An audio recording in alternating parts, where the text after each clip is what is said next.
Qui est Ahmed al-Shara, qui s'appelait avant Al-Joulani? Moi, je l'ai connu en 2013. C'est aujourd'hui le président de la Syrie. Eh oui, mais c'est pas parce que, vous savez, Khomeini, quand il est arrivé au pouvoir, on l'a encensé dans toute la presse en France. Tout simplement parce qu'on pensait que quelqu'un qui met à bas un tyran est un saint.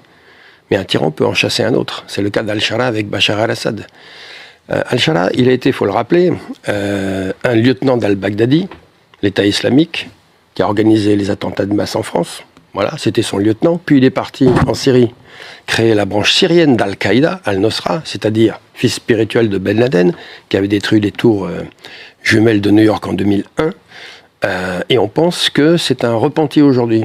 Il a mis une belle cravate, un costume, tout va bien.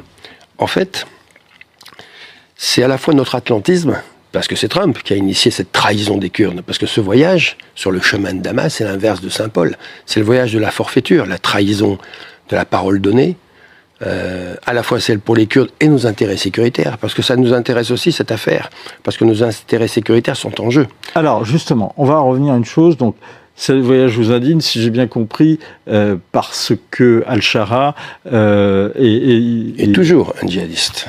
Alors, selon vous, est toujours un djihadiste et également a combattu les Kurdes. Quelle est la situation, justement, des Kurdes de Syrie et du pays grec? Sous l'impulsion de Trump, qui trahissait les Kurdes, qui a décidé que finalement, pour combattre l'État islamique, il valait mieux un autre islamiste, puisqu'il avait pris le pouvoir à Damas.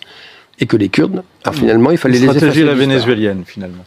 Ils sont effacés de l'histoire, alors que c'est eux qui avaient combattu l'État islamique, eux qui nous avaient débarrassés des attentats de masse en France, et eux qui avaient construit finalement un bouclier sécuritaire dans tout le nord de la Syrie, qui était nos avant-postes. Bon, tout ça a été balayé d'un revers de main par Trump, c'est lui le fautif d'origine, mais nous, on a suivi. C'est-à-dire qu'on a aussi trahi, d'abord abandonné, puis trahi. Et quand Al-Shara a commencé à massacrer les Kurdes, janvier, février, mars de cette année, on a détourné le regard. Alors que non seulement on trahissait nos alliés, mais en même temps, Al-Shara, qu'est-ce qu'il a fait? Il a libéré un nombre considérable de djihadistes des prisons kurdes dont il s'était emparé. Ils ont disparu dans la nature. Il en a donné quelques milliers, le menu fretin aux Américains, qu'ils ont évacués sur l'Irak, et on a dit, on tourne la page. Al-Shara, dans cette visite, ne donne aucune garantie au gouvernement français sur ses affaires de sécurité, aucune. Aucune contrepartie. C'est nous qui cédons. C'est une forme de capitulation.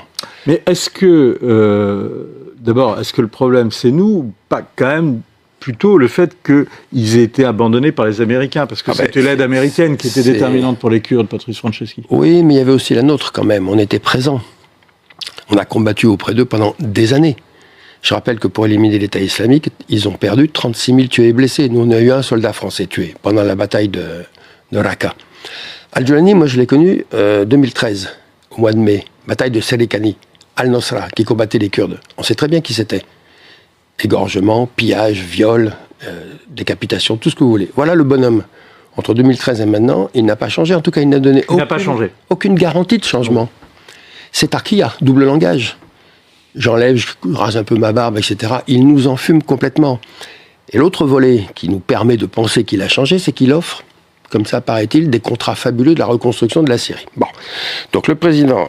C'est la question, est-ce que la France peut être absente alors que les Américains et les pétromonarchies reviennent en force en Syrie?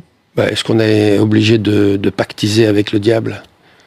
Quand les Allemands ont construit le mur de l'Atlantique, ce sont des Allemands qui l'ont construit ou des entreprises françaises?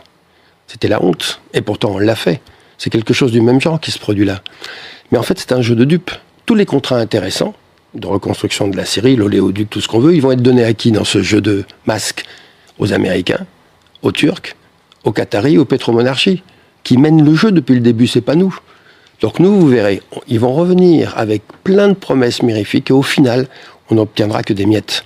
On va être, comment dirais-je, on va se faire avoir dans tous les domaines. Mais est-ce que, donc ce que vous dites, c'est qu'il y aura le déshonneur, la honte et l'inefficacité, mais précisément, est-ce que c'était pas la même chose qu'on disait du temps de Bachar el-Assad?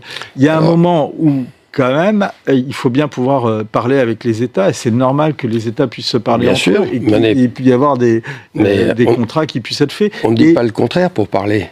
Mais on n'est pas obligé d'en faire une visite officielle, d'aller à Damas. Déjà, le reçu à l'Élysée, c'était déjà beaucoup pour bien des conseillers de Macron aussi.